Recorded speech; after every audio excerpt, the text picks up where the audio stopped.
አላስቆም ሲላት አንዳለኝ አማራጭ የሰፈሩ ሽማግሌዎች ናቸው ብላ ስሞታና አቤቱታ አቅርባ ሽማግሌዎቹ ተሰብስበው መጡ። ባልና ሚስትን ቁጭ አርገው ፊት ለፊት ማወያየት ጀመሩ። እዛ ሽማግሌዎቹ ያው ባልን ተው በቃ ተስተካከል፣ ራስን አርም፣ ሁሉም ነገር ይብቃ፣ ትዳርህን አክብር፣ ሚስትህን አክብር አሉት። ባልም እሺ እያለ ቆየ።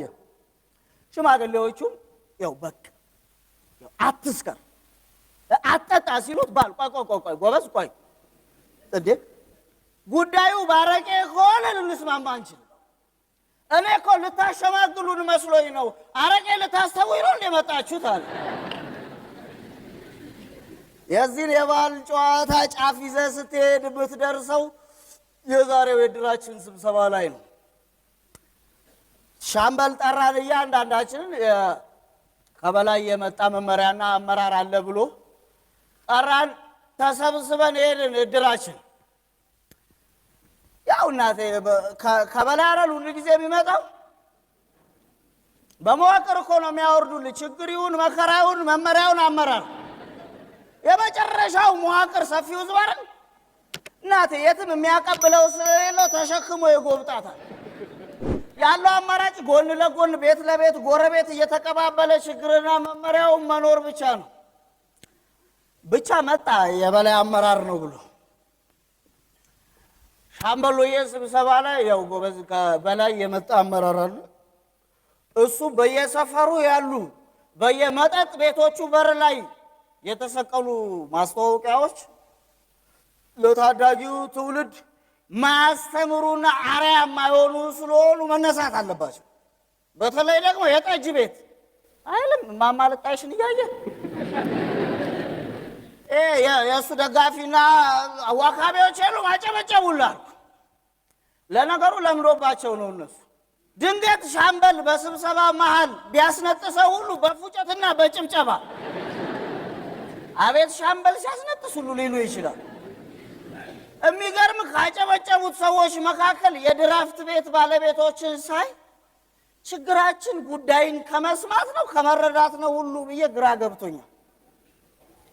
ብቻ እናቴ ማማለጣሽን ሲነኩብኝ አረድ ማለት ነው። አስተያየት አልኩኝ። ሻምበል አስተያየት ጎበዝ። ማስታወቂያው ከመጠጥ ቤቶቹ በር ላይ መነሳቱ ጠጪዎችን ወይም ደግሞ የመጠጥ ባለቤቶቹን አይጎዳም፣ ያው ደንበኞቹን ነው የሚጎዳው። ምክንያቱም ብዙ ጊዜ ጠጪና ደንበኛ የሚቸገረው ከመጠጥ ቤቱ ወጥቶ ወደ ቤቱ ሲሄድ የመጠጥ ቤቶቹን ስም እየተከተለ ስለሆነ ቤቱ ሊጠፋበት ይችላል። ከዛ ውጪ ወደ መጠጥ ቤቱ ለመምጣት እንኳን ማስታወቂያም ሆነ መሪያ አያስፈልገውም አልኩና ይልቁንስ የነዚህ ማስታወቂያዎች መነሳት በከባድ ሁኔታ የሚያጠቃው አንዳንድ ጨዋ ጠጪዎች አሉ። በቴካዌ መልክ ከየመጠጥ ቤቶቹ በጆግና በማንቆርቆሪያ ህፃናቱን እየላኩ የሚወስዱ። እነዚህ ህፃናት ደግሞ ገንዘብ መያዝ ስለማይችሉ በተቻለ ሁኔታ ደንበኞቻቸውና በዱቤ የሚሰጧቸው መጠጥ ቤቶች ነው የሚሄዱት። ስለዚህ ተጎጂ የሚሆኑት እንደዚህ ያሉ ጠጪዎች ናቸው። ማለት ደግሞ ህፃናቱን ማንገላታት ነው። በዛ ላይ ደግሞ የሚጠጣው ሰውዬ ቤት ሆኖ በሰዓቱና በጊዜው አይደርስለትም ብዬ ፈገግ ብዬ ቁጭ አልኩ። ጉዳዩን መሰለ ሻምበል የምስኪን ጎረቤቱ ደሃ ልጅ ህፃን ልጅ አለ። እሱ ነው ማንቆርቆሪያ እያስያዘው እማማ ልጣይሽ ጋር በዱቤ የሚወስደው። ሻምበል ነው ይሄን ጉዳይ ሹክ አለኝ። አሽሙሩ ገብቶታል። ሻምበል ተበሳጨና ምን ያለበት ምን አይችልም ነው የሚባለው። አቶ ደስታ ሲመላሽ ይሄ ጉዳይ የሚመለከታቸው ኃላፊነት የሚሰማቸውና አርአያ መሆን የሚችሉ ወላጆችን ብቻ ነው ብሎ በተረት ነው ሰለ ወሬውን አያጣፍጥም። እንደነችና ደስታ ሲመላሽ ደግሞ ለተረት ብዬ ቆቆቆቆቆይ ጎበዝ አርአያ ለመሆን እኮ የምትሰራውን ስራ ማስተካከል እንጂ መውለድ ብቻ ወላጅ አያስብልም። ለመውለድማ ምንስ ምን ይወልድ የለ ብዬ እኔም ተረትና መሳለ በዚህ ማሏ ማማ ልጣይሽ ብድግ አሉ። ያው አቶ ሻምበል ባል ያዘዋል። በተለይ ጠጅ ቤት ማለት ቀጥታ ጉዳዩ የሚመለከተው እኔን ነው። ምክንያቱም በዚህ አዳራሽ ውስጥ ከኔ ውጭ ጠጅ ቤት ያለው የለም። ልክ ነው፣ የበላይ አመራርና መመሪያ ነው፣ እንቀበላለን። ግን ማስታወቂያውን ለማስነሳት ገንዘብ ያስፈልጋል ለባለሙያዎቹ። ስለዚህ አንተ ያለብን የ30 ብርሌ ዱቤ መክፈል አለብህ ማለት ነው። እናቴ ሻምበል ከውፍረቱ ላይ ሩቡን ነው እዛ ሙጥጥ አድርጎ በላብ መልክ ያወጣው። ያው አዳሜ ቦርጬን አጠፋለሁ ብለህ ለወር ስፖርት ቤት እንዘጥ ስትል እሱን ትተህ በጉያ የሸሸከውን አንድ ሚስጥር እንደዚህ እንደ ሻምበል ዛሬ ድንገት ቢነግሩ በአንዴ ነው ሽንቅጥቅጥ የምትል። ሙሙጥ እኮ ነው ያለው። ምን አለፈ ወንበሩ ሁሉ ሰፋ። ልክ ነው። ወንበርና መንበር እኮ የሚጠባውና የሚሰፋው ሰው አለ። አዋ ወይ በልክ አልተሰራልህም ወይ አንተ ልክ አይደለም ማለት ነው። ስለዚህ ለምን ታፈርሰዋለህ? ወንበርና መንበር የማይበቃ ከሆነ የመጀመሪያው ጉዳይ አንተ በቂ አይደለህም ለዛ፣ ወይም ደግሞ አቀማመጥ ልክና ትክክል አይደለም ማለት እንደ ሻምበል አይነቱ ማለት ነው። የተሰጣቸውን ሁሉ እኮ ነው እኛ ላይ ያመጡ ቢጭሩብን እነ ሻምበል። እንዴት መሰለህ የሚሆነው? አባት ቤት ቁጭ ብለዋል። የመጀመሪያ ልጃቸው ከብዙ ሴቶች ነው ልጅ የወለደው። ከዛ አንድ ቀን ተሰብስበው ለበዓል ቴሌቪዥን እያዩ ማስታወቂያ መጣ። አራርቆ መውለድና የቤተሰብ ምጣኔ ሲል አባት ዝጉልኝ፣ ይሄን ነገር ዝጉልኛል። ጣቢያውን ካስቀየሩ በኋላ ወደ መጀመሪያ ልጃቸው ዞሩ። እሱ ምን ያርግ? ልጄ ምን አጠፍ? ምንም እንዴ! አራርቆ መውለድ ሲሉት ሀገርና ሰፈር መስሎት አንዱን ታች አንዱን ላይ አንዱን ምስራቅ አንዱን ምዕራብ ማስታወቂያ ሲናገሩ እኮ አራርቆ መውለድ ከአንድ ሴት ብለው አይናገሩም።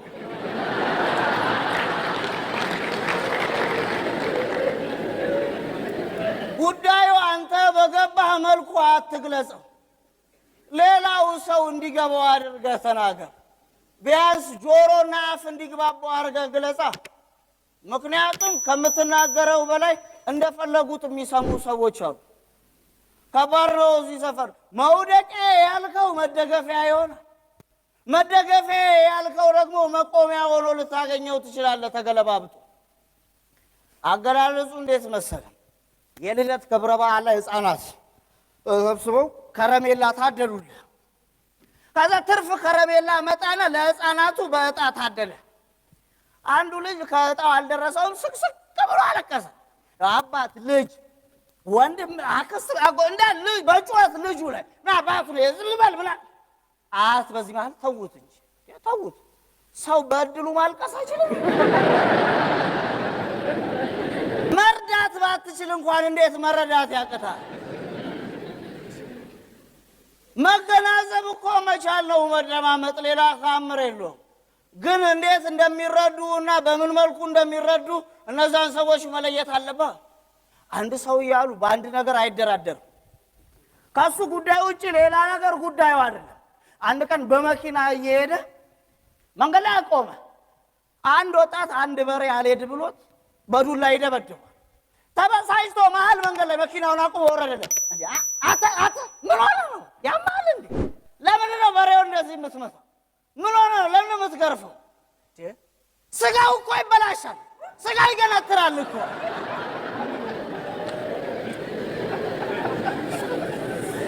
አንዳንድ ሰዎች ሊያድኑና ሊያተርፉ የሚፈልጉት አንድና አንድ ወይ ኪሳቸውን ወይ ሆዳቸውን መምላት እንደምትችል ካመኑ ብቻ።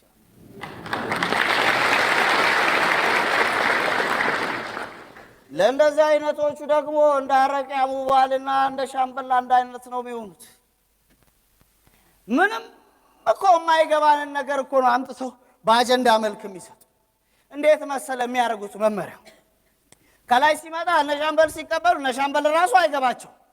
ጉዳዩ አጀንዳው ተተብትቦ የለ ይሄ ነገር አምጥተው ነው ሰፊ ህዝብ ብለህ እናቴ ሰፊ ህዝብ እሱን ይዞ ውሉ በዚህ ጋር ነው ውሉ በዛ እነሱስ ሰጡ ረሱ። እና ሻምበል እንዴት መሰለ የሚያረጉት መች እንደሚፈታ መች የማይታወቅ ጾም ይሰጡሃል። እናቴ ሰዓቱን አታውቀው የምትይዝበትንም የምትፈታበትንም ጾም ብቻ ዝም ብለህ ትጾማለህ። ይረሱሃል እነሱ ከነ ጾምህ። ከዛ ዞር ሲሉ ድንገት ያዩ የለ በመዋቅርና በአሰራር ብለው ሌላ ጾም። አንድ ወንደላጤ ጎረምሳ ለአከራዩ አዛውንት ስልኩን ይዞ እየበረረ ሄደና እትዬ ይሄንን የሰርግ ቪዲዮ አዩት እባክዎትን እዩት ብሎ ሰጣቸው። ሴትዮዋ ስልኩንና ሙዚቃውን ትተው እሱን እያዩት አዩት እንዴ እትዬ አላቸው። ሴትዮዋ ምን አለች? ዓይንህን አየሁት፣ ዓይንህን አየሁት፣ ሁል ጊዜ እኮ ነው ማየት። ደነገጠ። ለምን መሰለ? መረሳቱን መገፋቱን መከፋቱን ነው በዓይኑ በኩል ያዩበት። የሰርግ ሙዚቃውን ሳይሆን ብቸኝነቱን የሰርግ አምሮትና ምኞቱን ነው በዓይኑ ውስጥ ያዩበት። ለዚህ እኮ ነው ዓይን ላይ እንተያይ። መተያየት አለ። እየተያየን እኮ አይደል? ዓይን ላይ ልብ ለልብ ካልተያየን እኮ አይገባንም እኮ ጉዳዩ።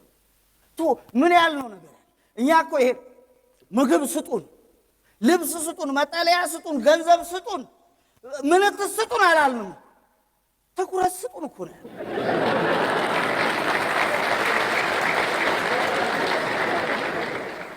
እዩን፣ በሰውኛ ዓይን እዩን ነው እኮ እንተያይ እኮ ነው ያልነው እርስ በርሳችን። ለዛ እኮ ነው የመገፋፋታችንና የመጠላላታችን ምክንያት እኮ አለመተያየታችን እኮ ነው። የእዝነትና የመረራዳት መንገዱ ዓይን ነው። ግድ የለም እንተያይ። ስትተያይ እኮ የጠላኸውን ልትወደው የወደድከውን ልትጠላው ትችላለህ። እሱ ነው ግድ የላችሁ እንተያይ። ዓይን ላይ ልብ ለልብ እንቀራረብ። መተያየት ነው የመረዳዳት መልኩ። ከሙዚቃው ይልቅ የልብህን ህመም ታውቀዋለህ ዓይን ለዓይን ስትተያይ። እነ ሻምበል እኮ ስለማያዩ ነው። አዩ ነው። ቢያዩ ኖሮ አንድ መከራ የመቻል አቅም የሌለው ጫንቃችን ላይ የዘላለም መዓት እያመጡ አይጭኑብንም ነበር። አዩንም እዩን እኮ ነው። እናቴ ክፍተቶቻችንን እኮ አይደለም የሚያዩት እነሱ፣ ክፍት ቦታና መሬት እኮ ነው የሚያዩት።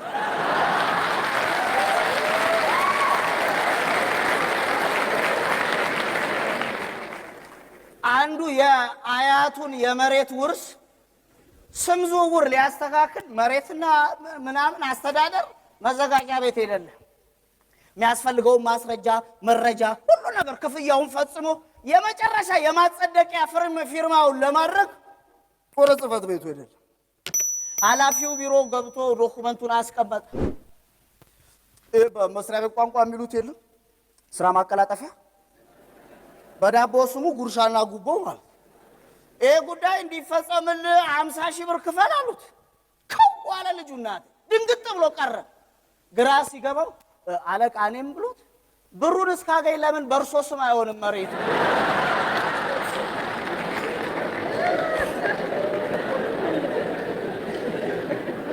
ይሄ ኃላፊ ማለት ነው በጣም ብዙ መሬትና ይዞታ ነው ያለው አሉ።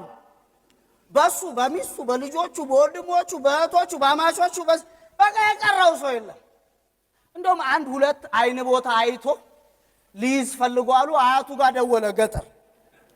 ጋሼ እስቲ አንድ 18 ዓመት የሞላው የሰፈር ልጅ ካለ ላኩልኝ ሁሉ ብሏል።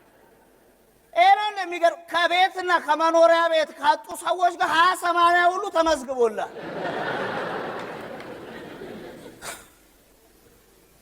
የነሻምበል ትኩረት መንፈግ እኮ በሁሉም መልኩ አስለቅሰው አንብተህ መጨረሻ ላይ የስንት ዓመት የሞተ ዘመድን ሁሉ አስታውሰ እንድታለቅስ ነው የሚያደርገው።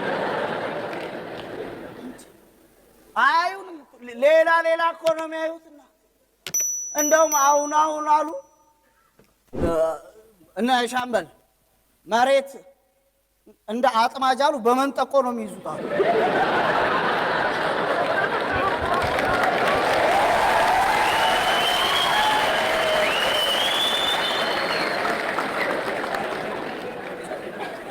አንዱ አሉ መንጠቆን ወረወረ።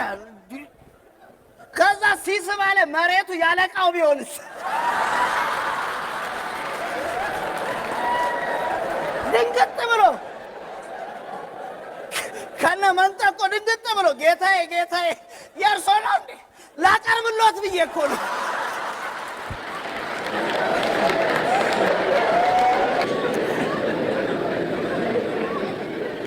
እድለኛ ከሆንክ ነው ከመንጠቋቸው የምትተርፈው እንዴ። ከነ ቤቱ ሁሉ ሊያጠምዱ ይችላሉ በተኛበት። ቀበሌ ሀ የሚባል አካባቢ ተኝተ ቤት ውስጥ አጥምደው ቀበሌ ፐ ላይ ልትገኝ።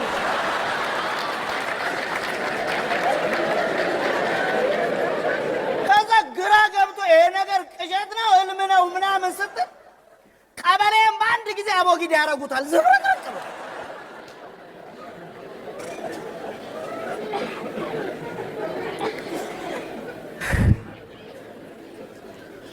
እንቅልፍን አምጣና እኛ ህልም እንሰጣለን ይለዋል።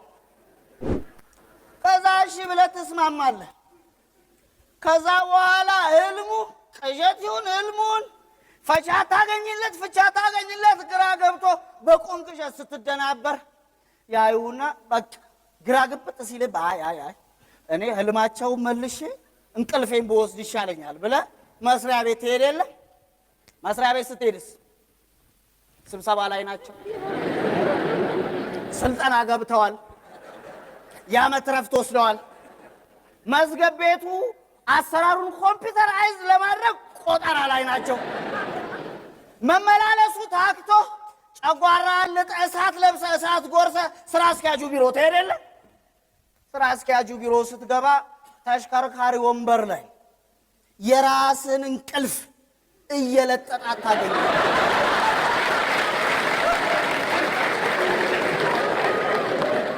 ወንድ ነህ እስቲ አንተ ቀስቅስ። መልስ ምቱን ስለማትችለው ቢሮ ውስጥ እየተንጎራደርክ በራስ እንቅልፍ ትጎመሻታል።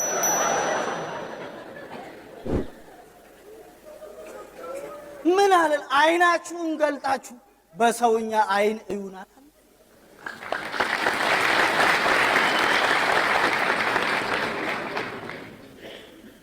የመተያየታችን ጥቅም እኮ ችግራችንን ብቻ አይደለም፣ ደስታና ሐዘናችንን ስናይ ቦታ ተቀያይረን በኔ ቦታ ቢሆንስ ብለን እንይኮ ነው። መተያየታችን እኮ ነው የእዝነታችን መሰረት። ስለማንተያይ እኮ ነው የተጨቃከን ነው። አውቅልሃለሁ ከሚል ሰው እንዴት ማየት ያቅተው? ለማወቅ እኮ መጀመሪያ ማየት ያስፈልጋል። እንዴት እንደምንተዋወቅ ላሳይ። መንፈስሻ ተቸገርኩ ብሎ ከጎረቤቱ ብር ይበደርላል። አበዳሪ ቢያይ መንፈስሻ የሚከፍለው ጉዳይ የለው፣ ጭራሽ ይሸሸዋል። አንድ ቀን መንገድ ላይ ተገናኙና ፊት ለፊት ልክ መንፈስሻ አበዳሪውን ስታየው አብጃለሁ አበዳሪው ተንደርድሮ አንገቱን አነቀና የለም 50 ከፍሎ እንጂ በመቶማ አይታበድም አለ። መንፈስሻ ግማሽ ተከፍሎ እንጂ በመቶ አይታበድም። እናቴ ማወቅ የሚጀምረው ከማውራት አይደለም፣ ከመተያየት እንተያይ። ምን ላይ እንደቆምን ምን ላይ እንዳለን እንተያይ። ሌላ ያልነው ጉዳይ አለ የለም። አቶ ደስታ አስመላሽ የተጎዳ ፍራሽ አዳሽ ይነግራል። ጩቤ የሆኑ ሰዎች አሉ። እነዚህ ሰዎች በህይወቱ ውስጥ ሲገቡም ሲወጡም እየወጉ እየቀደዱ ነው። እነዚህ ሰዎች በህይወቱ ውስጥ ሲገቡ ስጋ ሆነ ተጠበቃቸው፣ አትጠራጠር ይከትፈዋል። ሞረድ ሆነ ካገኛቸው ግን ወይ ትሸርፋቸዋል ወይ ትስላቸዋል። ለዚህ ነው አይናችንን ገልጠን እንተያይ።